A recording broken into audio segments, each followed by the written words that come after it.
Welcome back, everybody, to another episode of Caravan of Garbage, where we're on a Superman extravaganza bonanza. Oh, is that it?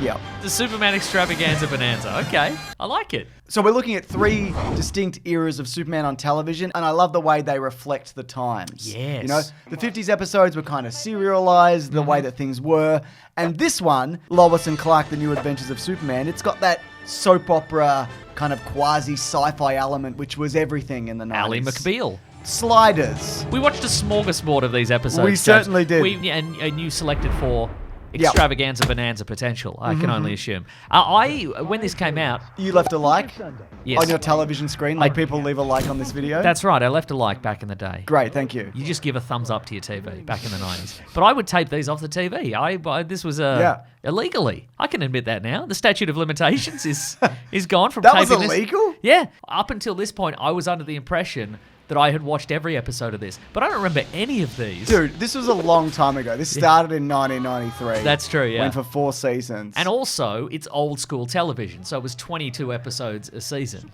Mate. which we'll get into the pluses and minuses of 22 episode seasons of Absolutely. Well, yeah, so at this point, Superman, he'd had a pretty good run of movies. Well, of course, his luck ran out with Superman, A Quest for Peace. And now he's back on television like an idiot. Right. I mean, there was a Superboy TV series, and we might come back and do that another time. But yeah, this very much was...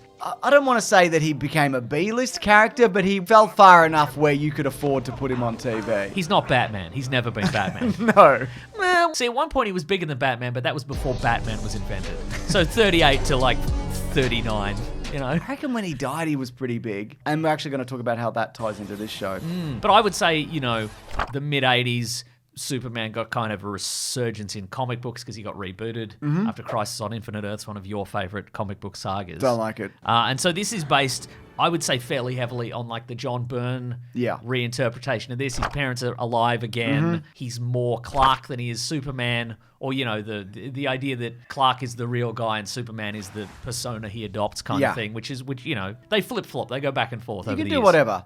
I think a lot of interpretations now is, and I know this is true for the new movie, where Clark is one thing, Superman is another, and anybody who knows who he is, they get the real version. They so can it's a little bit of reconcile both. it. Yeah, absolutely. Yeah. I mean, this also, James, very notable and important and relevant to us, is that this, I think, is the first piece of Superman extended media where they flip the Clark Superman hairstyles. Oh! Because back in the olden days, right, Clark Kent would have had the slicked back hairstyle because that was a professional news reporter look. Yeah. And then Superman was more like the rogue agent kind of thing. But in this... Well, it's the 90s, baby. It's the 90s, baby. Everybody's got the curtain haircut, you know what I mean? They They've got do. the curtains. Superman's got the slick look because he's a professional. They also had to do that for the flying scenes. It just makes it more manageable, special effects-wise. That's true. So it makes sense when you're doing TV budget, green screen. Manageable and fashionable. That's us. That's true! Hashtag manageable and fashionable.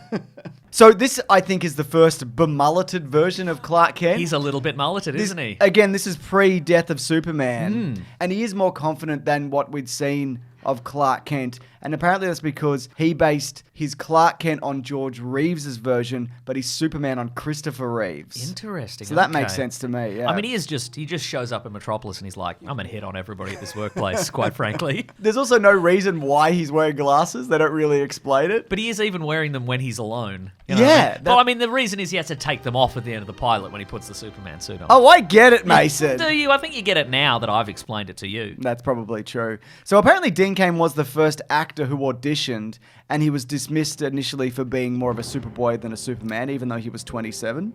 It came down to apparently him and Kevin Sorbo, Interesting. who says that he actually booked Lois and Clark, and then 24 hours later they cancelled him and put in Dean Cain. Disappointed!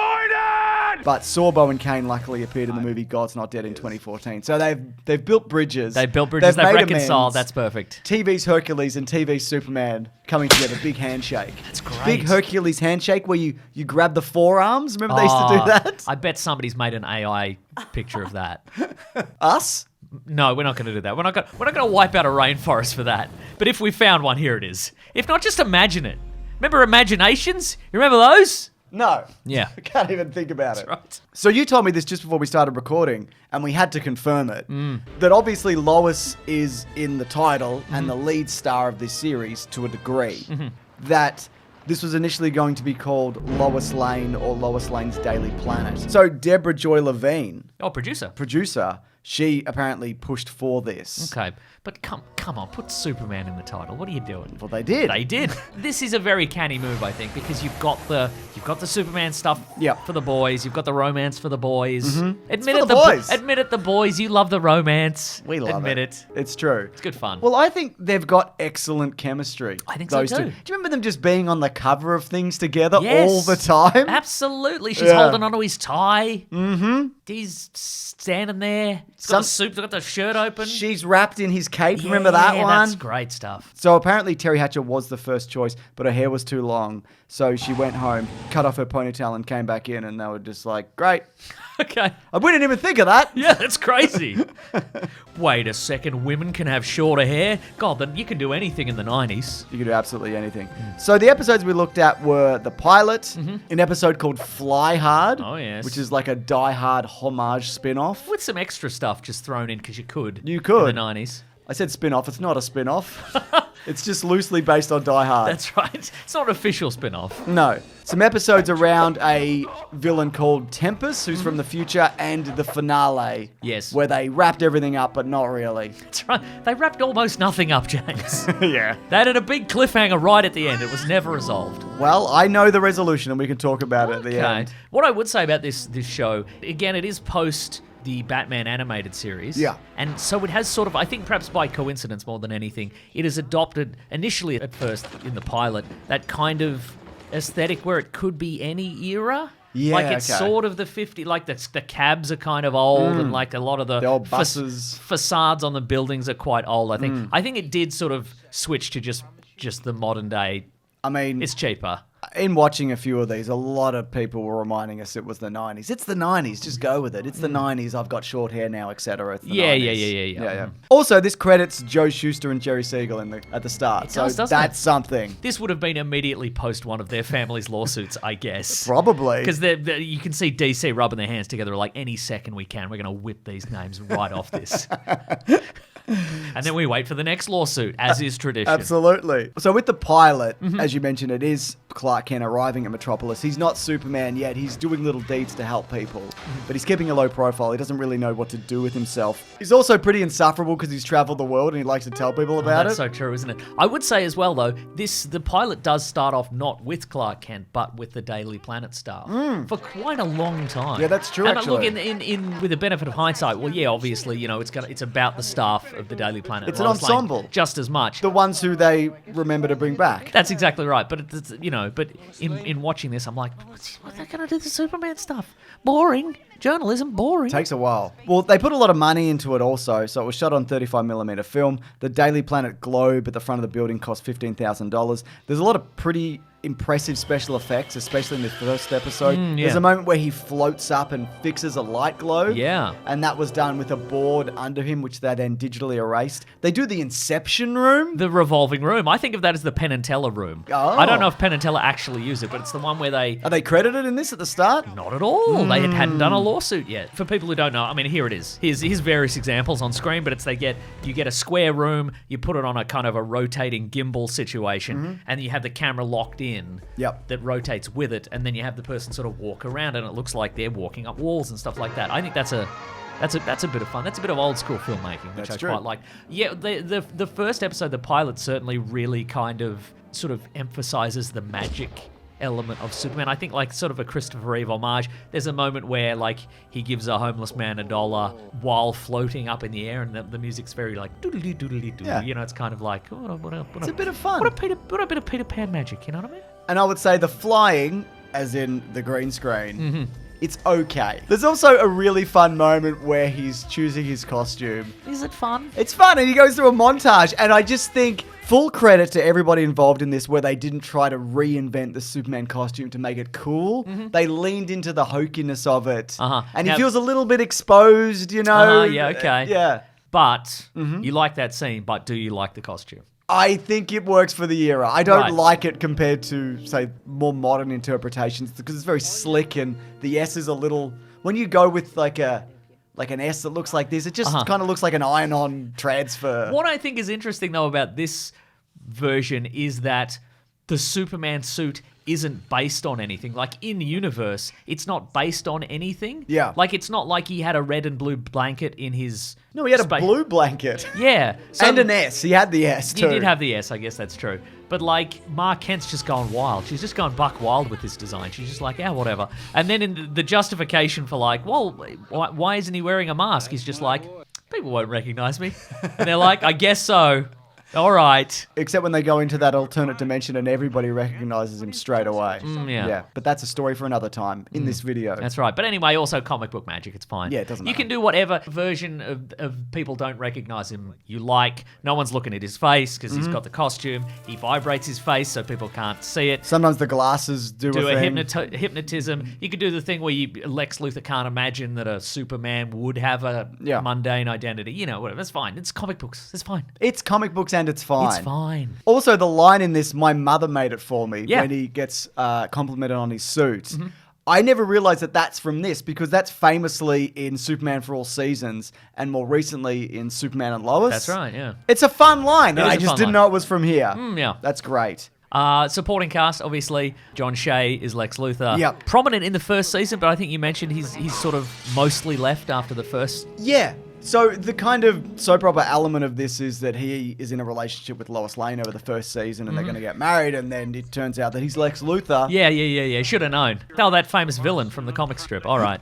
Okay. I didn't recognize you because you have hair, and comic book Lex Luthor does not have hair. No. But yeah, he's a kind of, he's the mysterious billionaire of Metropolis, and he's getting all sorts of stuff done, and Spaceships.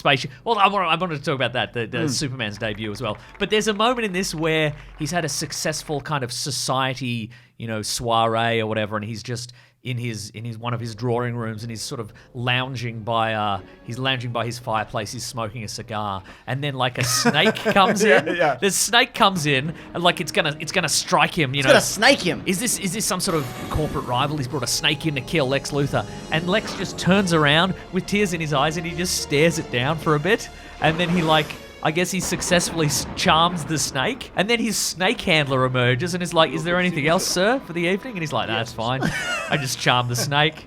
That's a thing I can do because I'm a corporate snake myself, I guess." Yeah, I guess. I don't know. Well, this version also doesn't have parents, or he was orphaned young or something. Yeah. Unlike the Smallville version. So he's all damaged from that, I Yeah. guess. But he has snake powers. I guess he has snake powers. We talked about the Daily Planet stuff. I enjoy him a lot. We got Michael Landers as original Jimmy Olsen. Yeah, we can talk about what happened there. First season Jimmy Olsen. Yeah. Lane Smith as Perry Perry White. White, I think yeah, he's he's great. good. He doesn't say Great Caesar's Ghost anymore for some reason. I don't know. He says Great Shades of Elvis, which I think is fun. He does I love don't know. Elvis. Oh, yeah, so Superman's debut in this. One thing about this series is, we talked about this last episode, if you've got a guy who can do anything, how does that make for satisfying writing, I guess, and satisfying viewing? And in the 1950s serial, you make him dumb, then that just works. But in this, I thought it was interesting, a lot of this is, how can he use his powers surreptitiously and not have people realize he's Superman? I think there's quite a lot of effective use of that. Absolutely. It's cheaper too. It is cheaper. So the pilot is all about, there's a space station, and the launches to it have been sabotaged, and then all of a sudden Lex Luthor's like, I'm going to make my own space station, and who could possibly be sabotage it? It's Lex Luthor, obviously. It's Lex Luthor. It's kind of good. Yeah. But anyway, so we get to the end of the pilot, and they're going to launch this last attempt to get to the space station, and of course, Lex Luthor's minions have put a bomb in the shuttle, and then Superman just shows up, and he just walks into the shuttle, and then he just grabs the bomb and he eats the bomb. Yeah. And the only witness is Lois Lane. And then they're like, Superman's a hero. This is incredible. That could just be a lunatic. Maybe he did it. Maybe. Because where's there any proof that was a bomb? It's just a guy in tights and a cape, and he walked in and he went, there's a bomb, but it's okay because I'm going to eat the bomb. I ate the bomb, so I'm a hero, actually. I didn't even consider that. Right? It's also not the only episode where he eats a bomb. Yeah. But also then he does launch the shuttle into space under his own power. Yeah. So I guess that kind of proves At that doesn't point, it? you got to kind of, Yeah, at least accept that he can do magnificent things. But he might also be a lunatic. But he might be a lunatic. Everybody's just like, this guy's a hero. Yeah. I think he might just be a super powerful lunatic. Yeah. Well, there's also episodes, of course, as you mentioned, where he can't really use his powers. The episode Fly Hard, the Die Hard one, they're all captured in a terrorist situation where they're trying to unearth an old safe. I will say, when you say they, it's obviously, Clark and his civilian guys, the remaining members of the Daily Planet. Lex Luthor is also there because he was on a date with Lois Lane, and Jack is also there.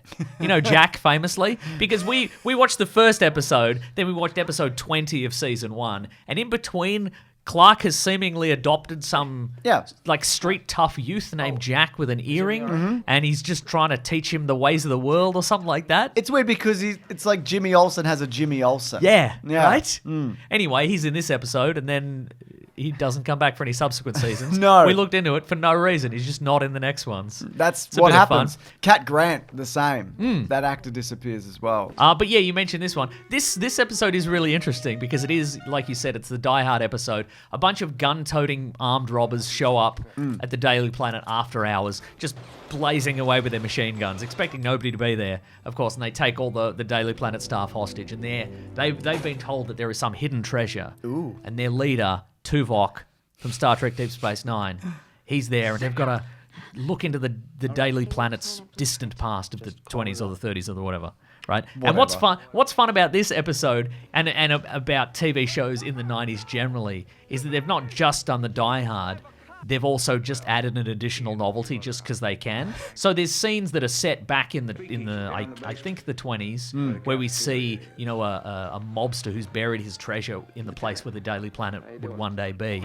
And they've just gone, let's just get the regular cast to pretend to be them. Let's film this in black and white and put them all in pinstripe suits and have them go, yeah, see? It's cheaper. It's cheaper. They're already there. The costumes are already on the lot, I guess. Yeah, you didn't need to add any of that. You could have just been like, there was a vault and mobsters or whatever. Like, you don't watch an episode of The Bear and they cut back to, like, the 1930s and it's Carmi's great-grandfather. It's just Jeremy Allen White with a mustache and, like, a slicked-back pompadour, and he's working in, like a soup kitchen, and during the Great Depression, he's like, boy, I'm working hard here. I hope one day my great-grandson will work his way up to sandwiches. You know what I mean? Shut the fuck up! Fuck off my expo set now! They've done flashbacks, and I feel they've wasted them. So after this episode, though, you're right. A couple of things happened. Jack leaves, and Jimmy Olsen is replaced. Because Michael Landis apparently looked too much like Dean Cain, and it's kind of true. He doesn't look like I found him to be fun in the series, but first of all, that's not how Jimmy Olsen really looks in any version of the comics. Sure. I mean, Justin Whalen doesn't look like him either. But what can you do? But he does look a lot like Dean Cain, just shorter. Yeah, I agree. And on top of that, you mentioned, John Shea. He was no longer a series regular because he didn't like the commute from New York to LA. He did come back for a few appearances in subsequent seasons. I do remember an episode distinctly where he does shave his head. Yeah, Did he really shave his head, though? He dies at the end of the first season. He, falls off a building. And then he's resurrected by an old love. And the technology involved in that makes him bald. Give me a love. I'm going to bring you back from the dead. So he died, and he was resurrected, then he messes with some clone bodies and stuff. That's the Professor X method of becoming bald. Oh, yeah. You're on a mysterious machine, and you go, and all your hair gets blown off, and you earn your baldness. That's right. But anyways, then he eventually dies for real. And the problem, I guess, with writing out Lex Luthor is you need other villains all the time. And one of the only other recurring villains is a character called Tempest, who's kind of like if Matt Berry came back from the future. He's a little bit. Just to harass Superman. That's right. Hello, Herb. No one works. No one argues. There are 9,000 channels and nothing on. So this Tempest character comes back, I think, for 4 episodes. This is where the show kind of becomes more Legends of Tomorrow. Right. Because this episode involves H.G. Wells coming back from the future after traveling to the future with Tempest, who's held him hostage. Yes. So they can go back to 1966 and kill baby Superman. Yes. But H.G. Wells, before that, manages to take him back to 1866. So then it's a Western also. And so, of course, you get all the actors to just play different versions of you do the Back to the Future 2 and 3 thing where they just go and they're just like, okay, Ma and Pa Kent, their ancestors look exactly the same somehow. And this also addresses why Lois Lane doesn't know Superman's identity. This is the first time she finds out, though it gets erased through time travel logic. It's not really logical, it doesn't matter. But she comes to the realization that, like, oh my God, I'm such an idiot and whatever. And kind of, Hello? Duh! Yeah. Kind of. Because of the face thing? Yeah, he And has just the the slightly same face. different haircut and They so both forth. showed up the same week. Yeah, that's right. You know. I would say, yeah. And, I would say the erasing is probably a wise call. People always talk about moonlighting syndrome. It Yeah. was Bruce Willis and Sybil Shepherd.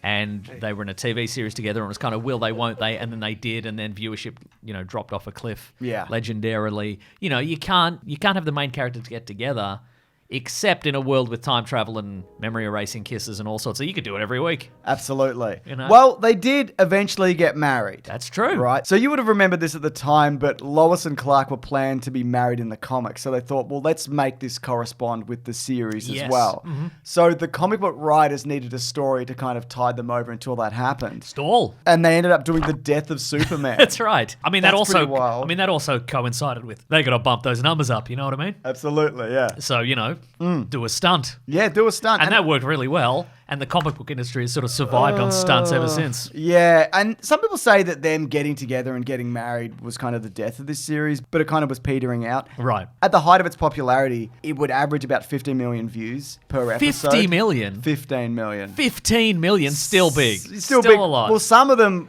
hit as high as 20, and by the end it was under 5 million. Oh, yeah. Not Not 5 5 people. viewers. Not even the full cast of the show was watching. Whoever was left, yeah. Yeah. Dean Cain said recently in an interview with Michael Rosenbaum that it was also partially because Terry Hatcher was pregnant. So they might have just gone, I don't know, is this even worth doing anymore? And we'd have to write around that and she'd be away and whatever. I don't know whether that's true. That's just what he said. Uh-oh. But anyways, so in the finale, Yes. blah, blah, blah, guy with a big head, telekinesis, whatever, Oh, right? yeah. Mr. Big Head, man. Fat head, whatever they Fat call head, him. that's right. Yeah. Yes, exactly. Yeah, that happens. It's just kind of like, and it did really feel like series on fumes. Yeah, We're bringing a it big does, fat head yeah. guy. But then, of course, a mysterious figure shows up. Who is it? I don't know. Probably a Kryptonian guy? Yeah. Some guy? I don't know. Anyway, he shows up and he's like, hey, Lois and Clark, I hear you wanted to have a kid. But you can't because of Kryptonian DNA and Earth DNA. That's right. But what about if I gave you a kid? Here's one. No questions asked. Free kid. What do you reckon? And they love it. Yeah. And that's the end. That's right. So, executive producer Brad Buckner said the story would be that it was a baby of Kryptonian royalty. Okay. And if they went into season 5, it was supposed to be Lois and Clark protecting the baby from potential assassins. And then I guess they raise it as their own. Guess so. I mean, depending on the universe, Lois and Clark do have children. They can or they can't, or they adopt or whatever. Sure. Mhm, Yeah, yeah. so, it's whatever, Yeah. isn't it? And in some universes, Spider-Man has radioactive semen. That's right. Yeah, it's not related to this. It's just a fun fact to throw in there sometimes. Is this going to make the video? Yes, definitely. Great. Bad sperm. It is. It's true. Go! Anyways, it's time for Lois and Trivia, the new adventures of Trivia. That's great. Gerard Christopher auditioned for the role of Superman, and he was actually chosen by the casting director. However, when the casting director subsequently read Christopher's resume, he realized that he actually starred in Superboy from 1988. And she Uh-oh. immediately dismissed him. Oh, rude. According to Christopher, she told him, "You've already done this." All right, first of all, does work experience count for nothing? Imagine if that happened in any other field. We're hiring a new plumber. Says here you were a plumber. No. Not again. No.